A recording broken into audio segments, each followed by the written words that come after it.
Have you ever felt a broken bar unknown, even to yourself? You move through the world, you interact with people, you play your part. But sometimes, in the quiet moments, you catch a glimpse of a stranger in the mirror, you feel a tug of a question that has no easy answer. A broken bar. Who am I, really? We are all born into this world as a universe of potential, a beautiful, chaotic, swirling galaxy of thoughts, feelings, and possibilities. And in a broken bar life happens. We are given labels: the quiet one, the loud one, the dreamer, the realist, the leader, the helper. We are told, sometimes without a single word, who we are supposed to be. And we slowly, piece by piece, build a mask that we present to the world. A mask so well crafted that we sometimes forget it's even there. But beneath that mask, the true self remains, waiting, whispering. It speaks in the joy you feel when you lose track of time in a favorite activity. It cries out in the frustration you feel when you're forced into a role that drains your soul. It sings in the deep,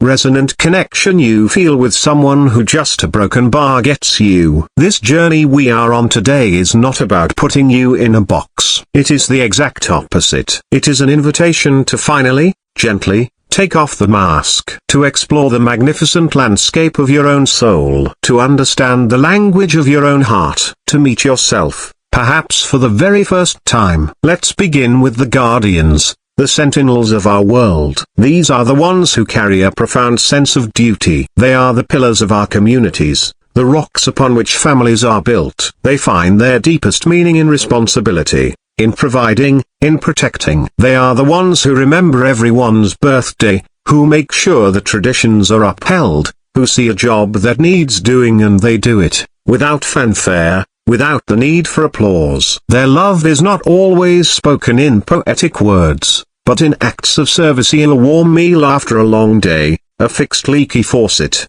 a steadfast presence in a world of change. Their strength is their reliability, but their hidden struggle is the weight of that very reliability, the quiet fear that if they ever stumble, the whole world they hold up might come crashing down. To the guardians, I say this: your devotion is the bedrock of our humanity. But remember, even the strongest pillars need to rest. It is not a failure to lean on others, it is a testament to your strength that you have built people you can lean on. Then, there are the explorers, the artists of experience. They see the world not as a structure to be maintained, but as a masterpiece to be felt. They live in the realm of sensation, of emotion, of beauty. They are the ones who can be brought to tears by a piece of music, who find God in the colors of a sunset, who believe that a conversation is not an exchange of information, but a dance of souls. They crave depth, authenticity, meaning in everything. They are the poets, the musicians, the healers,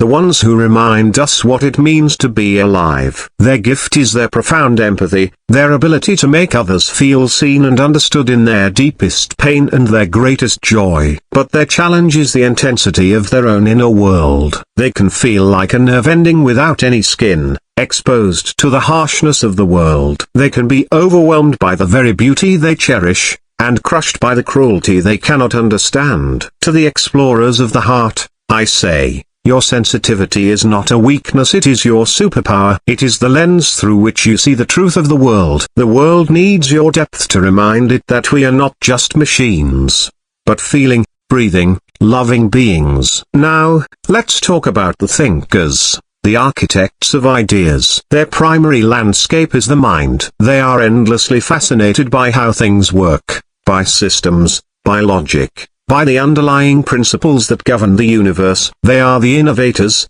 the engineers, the strategists, the seekers of truth. They can deconstruct a complex problem and see the elegant simplicity at its core. They are driven by a need for competence, for mastery, for understanding. They believe that, with enough knowledge, any puzzle can be solved. Their brilliance lights the path of progress. But their struggle is often in the world of people. They can feel frustrated by what they perceive as illogical emotions, by social rituals that seem inefficient. They can feel isolated, living in a world of their own thoughts, wondering why others cannot follow the clear, logical paths they see so vividly. To the great thinkers, I say, your mind is a beacon, guiding us toward a future of innovation. But do not forget that the heart has its own logic, one that cannot be plotted on a graph. Your greatest discovery may not be a new technology, but the profound connection you find when you share the universe inside your mind with another soul.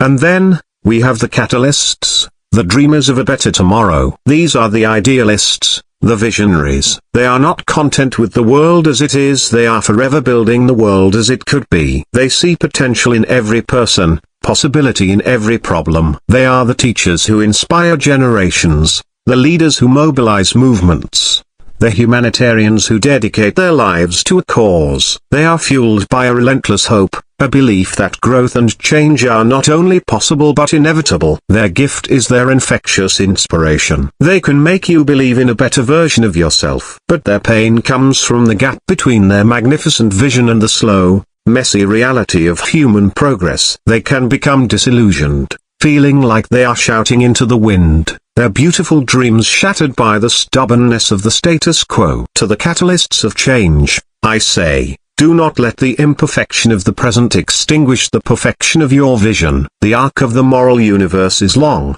but it bends because of you. Your hope is the compass that guides us all toward a brighter horizon. But here is the most important truth of all. These types, these beautiful, intricate descriptions are broken bar. They are not gauges. They are starting points. They are the raw materials you were given at the beginning of this incredible game of life. You are not just one thing. The Guardian has a hidden artist within, who secretly longs to paint. The Explorer has a sharp, analytical mind that can solve complex problems when inspired. The Thinker has a deep well of compassion that surfaces when someone they love is hurting. The Catalyst has a practical, grounded side that knows how to build a vision, brick by painful brick. Your type is not your destiny. It is your home base. It is the place you return to for rest and replenishment. But your entire life is the adventure of leaving that home, of exploring all the other territories of the human experience. The goal is not to find your label and stop.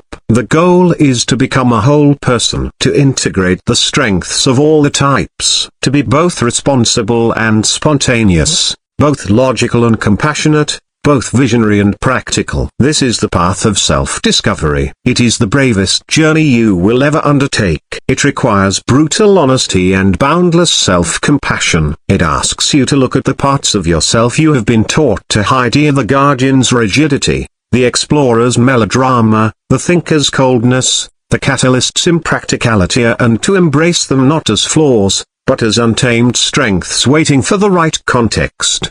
When you understand your type, you begin to understand your deepest needs. The Guardian needs to feel useful and valued. The Explorer needs to feel authentic and deeply connected. The Thinker needs to feel competent and independent. The Catalyst needs to feel that they are growing and contributing to a greater good. And when you understand the types of others, the world transforms. The person who seems annoyingly detail-oriented is not trying to frustrate you. They are a guardian ensuring everything is stable and secure. The person who seems cold and distant is not rejecting you. They are a thinker who needs space to process their complex inner world. The person who seems overly emotional is not being dramatic. They are an explorer experiencing the full, glorious, and painful spectrum of human feeling. The person who seems like a hopeless dreamer is not being naive. They are a catalyst trying to pull the rest of us toward a higher plane of existence.